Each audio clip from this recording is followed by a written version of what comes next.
Gergovie, tout le monde sait où c'est, mais Alésia. Blois devient le lieu où l'on aime assassiner les gens. Depuis 1946, Cannes fait son festival. Mais 68, ce n'est pas que le quartier latin, c'est aussi Lyon, Bordeaux, Strasbourg. L'histoire de Soissons ne se résume pas à celle d'un vase. Tous les chemins mènent à Reims. Mais la victoire de Charles Martel a-t-elle bien eu lieu à Poitiers ?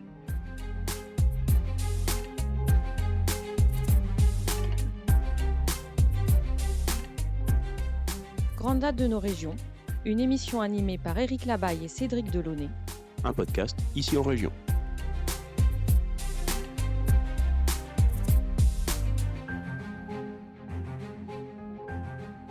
Entre 1914 et 1918, l'Artois s'est retrouvé coupé en deux par la ligne de front.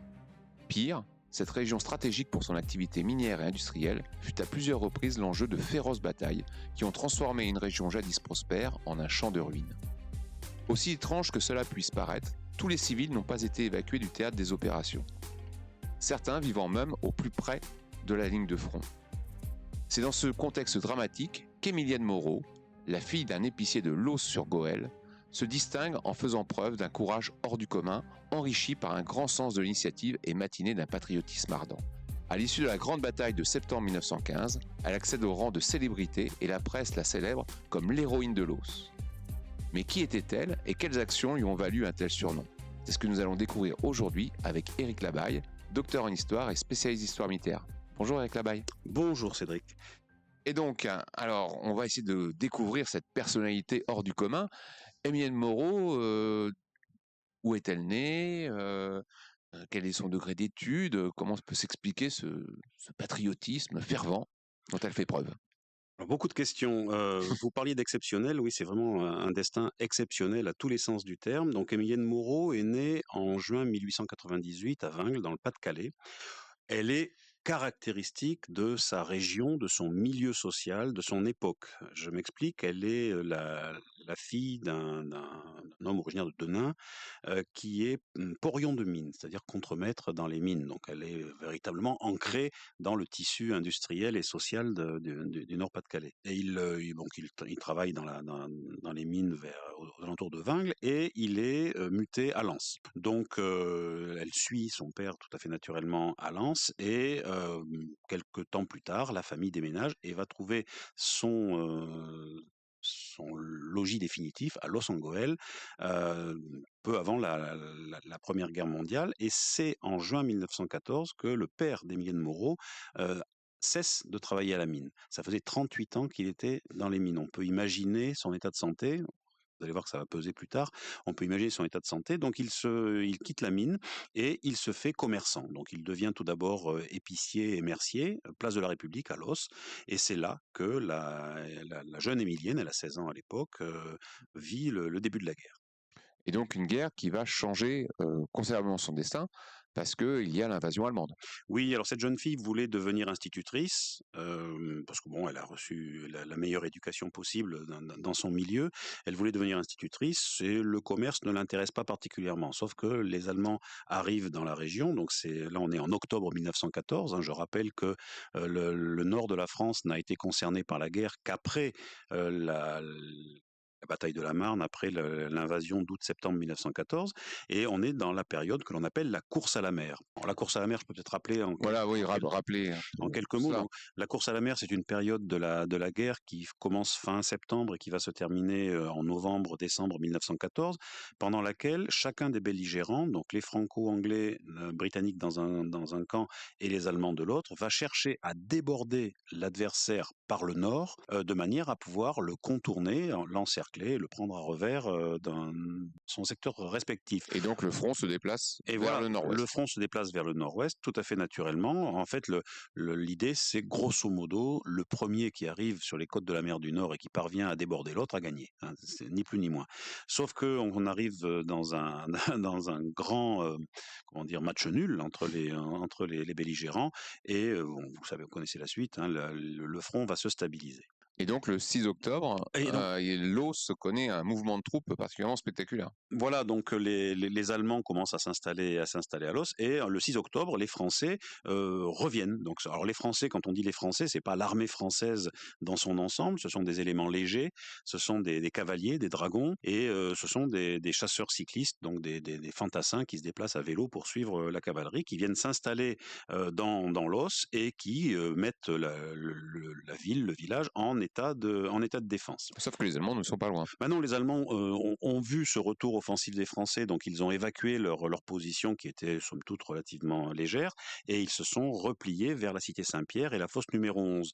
Et là, ils se sont retranchés, et les Français ne peuvent pas aller plus loin puisqu'ils n'ont pas les moyens, notamment en artillerie, nécessaires pour faire sauter le verrou allemand, et ils sont obligés de tenir les positions en attendant des renforts. Et c'est la première fois qu'Émilienne Moreau va s'illustrer. Oui, puisque n'oublions pas que ces combats se font en présence de civils. La quasi-totalité, pas la quasi-totalité, j'exagère peut-être un peu, la plupart des civils sont encore restés chez eux, ils se terrent dans les caves, ils se protègent comme ils le peuvent.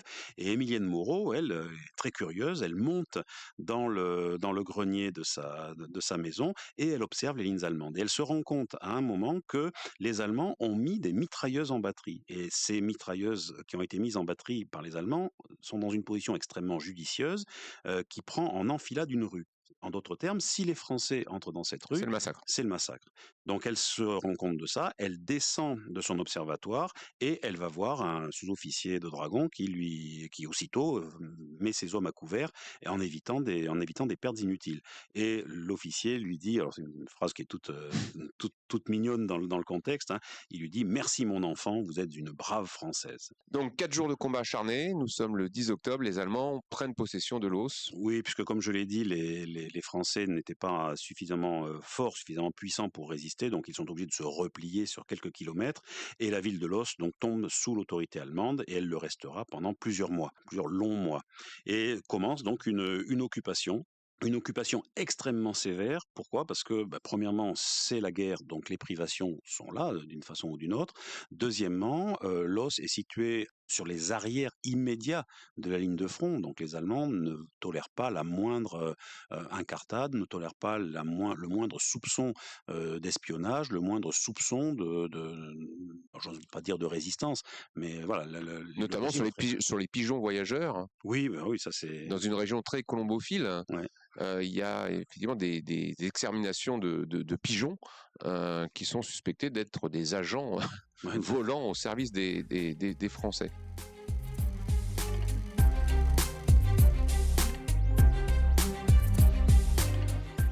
Grande date de nos régions. Un podcast ici en région.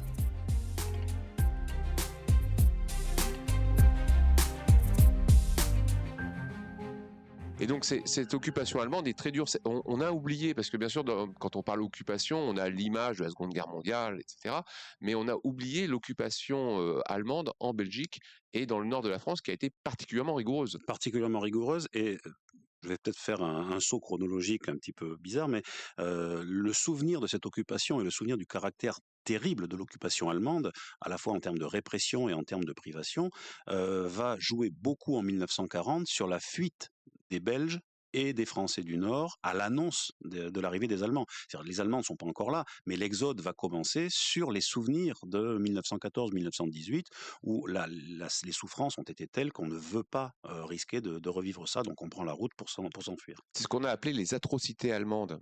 C'est un très bon livre de John Horn qui a parlé de ces atrocités allemandes, et elles ont été réelles contre la population lors de l'invasion, mais aussi lors de l'occupation, avec une répression absolument terrible. Et on estime à plus de 10 000 morts de cette occupation, sans parler des conséquences liées à la famine, etc. Et après-guerre, c'est quelque chose qu'on a oublié, qu'on a mis de côté. Et les gens du Nord ont vécu avec ça, ils l'ont caché. Pourquoi? Parce que ces atrocités allemandes ont été mises sur le compte de la propagande de guerre. C'est-à-dire qu'effectivement, en France, comme en Allemagne, comme dans tous les pays, on a développé une propagande qui visait à, à repousser l'ennemi en le présentant comme un barbare, comme un sauvage, etc. Et donc, tout compte fait, les faits réels qui se sont passés on sont passés sous le compte de la propagande. En disant, ouais, tout compte fait, c'est la propagande française. Et les gens du Nord et les Belges n'ont pas pu exprimer cette mémoire qui, effectivement, va ressurgir de façon extrêmement brutale en 1940. 1940, bien sûr. Et alors, un autre aspect de cette occupation et des conditions de vie dans le Nord occupé, c'est le manque de nourriture, le manque de soins.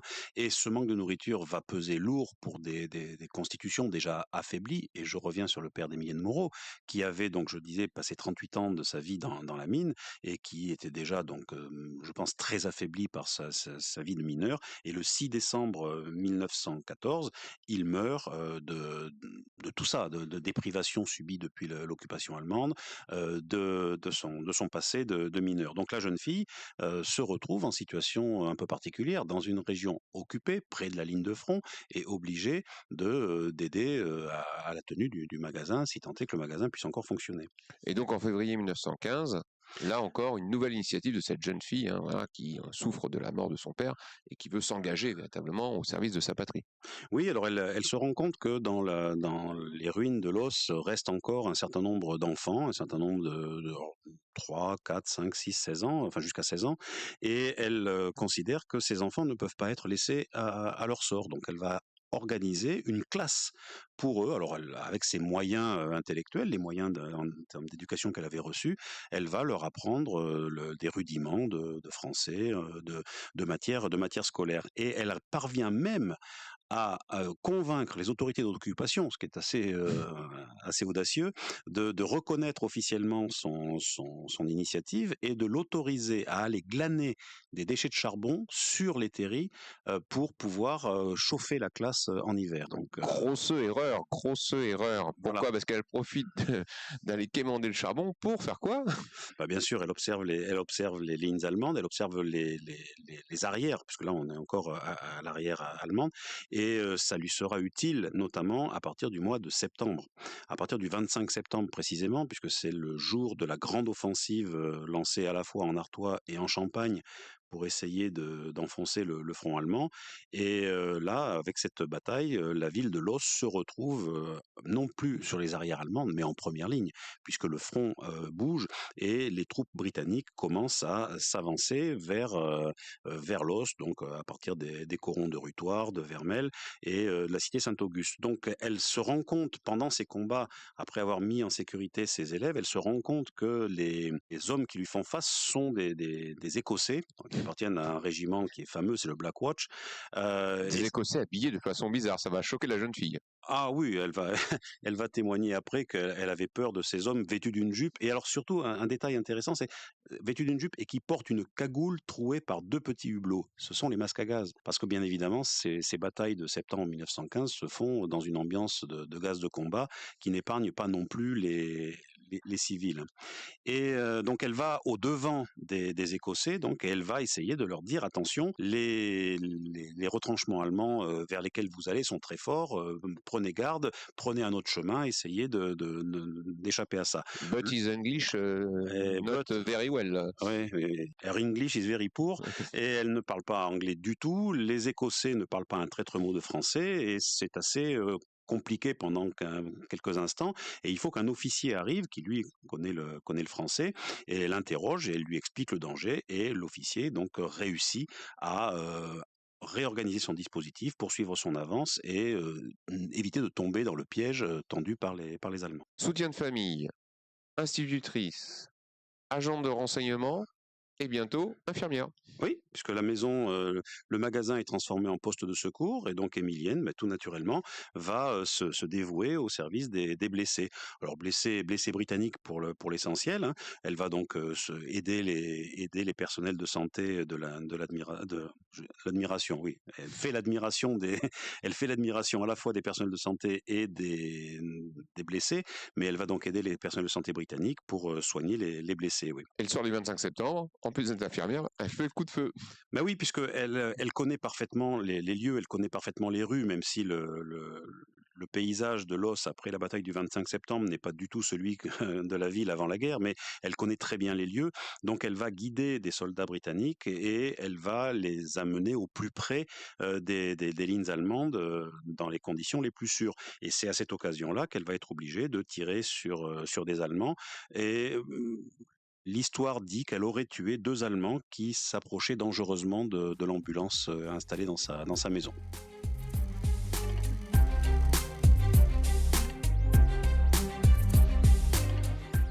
Grandes dates de nos régions. Un podcast ici en région.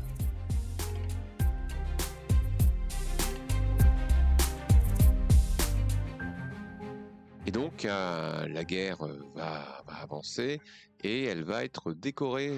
Oui, alors l'os passe donc dans le camp britannique. Les civils, cette fois-ci, sont évacués et les exploits d'Émilienne Moreau sont connus. Les Britanniques en font des comptes rendus, les Français commencent à le connaître. Et le 27 novembre, donc 2 mois plus tard exactement, quasiment jour pour jour, elle est conduite à Versailles et on va la décorer de la Croix de guerre avec palme. Ce qui est exceptionnel pour une femme. Oui, alors je rappelle que déjà avec palme, c'est exceptionnel. La croix de guerre le ruban de la croix de guerre sorne de symboles différents. Vous avez croix de guerre avec étoile de bronze, étoile d'argent, et, étoile de vermeil, après les palmes. Et lorsque chacun de ces symboles représente une sorte de niveau dans l'héroïsme pour l'action Du concernée, récompensé. de la récompense. Ouais. Et donc là, elle a la palme qui représente une citation à l'ordre de l'armée, qui est la distinction la plus élevée pour l'acte d'héroïsme le plus distingué en fait. Pour ça. Donc elle est là tout à fait naturellement. La propagande va s'emparer de son cas. Elle va être abondamment photographiée, elle va être interviewée, des journaux vont parler d'elle, on va même éditer des cartes postales à son effigie. Elle va être appelée l'héroïne de l'os en français comme en anglais, The Lady of Loss chez les Britanniques. Elle va faire la une des journaux. Bref, elle devient une véritable star et au point qu'elle va livrer son témoignage à la presse qui va le publier sous le titre Mes mémoires de 14-15 qui vont rappeler donc son action et le souvenir des civils de la région de l'Os. Parce elle est récompensée donc par les Français, mais elle est aussi récompensée par nos amis d'outre-Manche. Oui, ils vont lui décerner une très belle médaille, qui est la Military Medal, qui est la médaille militaire, qui est une distinction décernée généralement pour acte de bravoure. Et puis alors, elle aura d'autres distinctions, la croix de première classe de la Royal Red Cross, donc la Croix-Rouge britannique, l'ordre de Saint-Jean de Jérusalem, qui là, lui aussi récompense les services aux blessés. Donc on reconnaît son travail auprès des blessés après la bataille du 25 septembre. Et donc après-guerre, elle devient institutrice. Oui, bon, elle reprend sa vocation. Elle devient institutrice. Elle est affectée dans une école à Paris et donc sa famille, grâce à un subside, revient dans sa ville natale à Vingles, où sa mère ouvre une boulangerie. Donc on a quitté l'Os, on est reparti dans la ville natale. Et donc elle se marie avec un certain Juste Évrard. J'allais dire que voilà, tout finit bien, elle se marie. Sauf que la guerre la rattrape. Et oui, en juin 1940, la guerre la rattrape. Elle ne pouvait pas échapper aux Allemands. Les Allemands la connaissaient, c'est une des grandes figures de la France occupée de 14-18, du patriotisme français. Et donc, dès qu'ils arrivent, eh bien, ils la mettent en résidence surveillée ils voudraient, si possible, éviter qu'elle ne refasse parler d'elle, d'autant plus qu'entre-temps, elle et son mari ont eu des engagements politiques affirmés dans la SFIO notamment. Donc, c'est quelqu'un de très, très surveillé par les Allemands. Mais elle échappe à cette surveillance. Bien entendu, on peut pas, on ne peut pas brider un cheval fou. un tempérament comme ça, bien sûr. Donc elle va distribuer des tracts, elle va commencer à entrer en contact avec les services de renseignement britanniques, elle va commencer à diffuser des informations, collecter et ensuite après diffuser des informations. Elle va créer des embryons de groupes de résistance, avec notamment Louis Albert, qui est le chef de Libération Nord. Bref, elle fait tout sauf subir les événements. Et d'ailleurs, son mari est arrêté, et à partir du moment où il est arrêté, elle passe complètement dans la clandestinité, elle prend un nom d'emprunt, Jeanne Poirier, et elle devient agent de liaison pendant la suite de la guerre. Mais je vous l'ai dit, les Allemands la surveillaient et même dans la clandestinité, elle ne pouvait pas leur échapper très longtemps. Donc en 1942, elle s'enfuit, elle va se réfugier dans la région lyonnaise et là, elle continue son travail d'agent de liaison. Elle est très active entre la Suisse, Paris, Lyon. Elle rejoint un groupe spécialisé dans le renseignement et elle se rend véritablement indispensable, notamment dans toute cette région Rhône-Alpes. Un destin incroyable qui lui vaut la croix de compagnon de la Libération. Oui, parce que d'autant qu'entre-temps, elle a été plusieurs fois à deux doigts d'être démasquée. Et en août 44, juste à la fin de la guerre, on est quand même à une période de tension extrême. Elle est obligée de quitter le territoire occupé pour pouvoir échapper à l'arrestation. Et bon, comme elle avait quand même envie de rester impliquée dans la vie politique, elle va quand même siéger à l'Assemblée provisoire à Alger, bon, histoire de meubler sûrement une petite période, et elle rentre à Lens un peu plus tard. Et donc elle est fait en 1945, en août 45, compagnon de la Libération. C'est exceptionnel. Compagnon de la Libération, c'est une croix qui a été créée par le général de Gaulle. Il y en a un peu plus d'1 millier qui ont été décernés en tout et pour tout, à des unités, à des personnes, à des villes. Et cette récompense est la plus haute récompense décernée à quelqu'un qui a participé à la libération de la France, à la lutte contre l'occupant.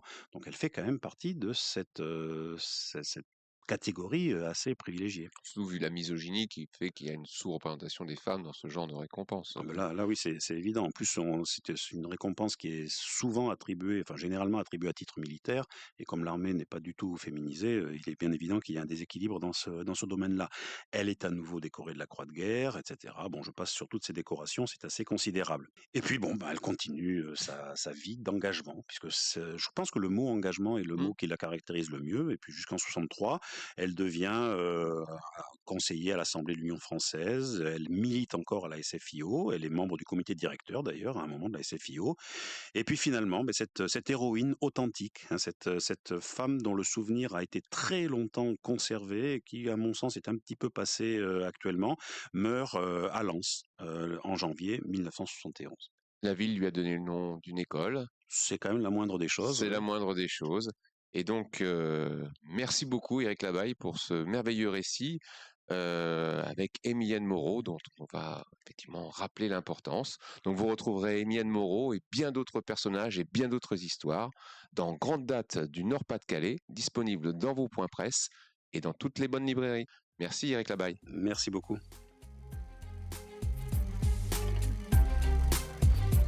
Retrouvez tous nos podcasts, livres, articles et vidéos sur notre site internet icienregion.fr.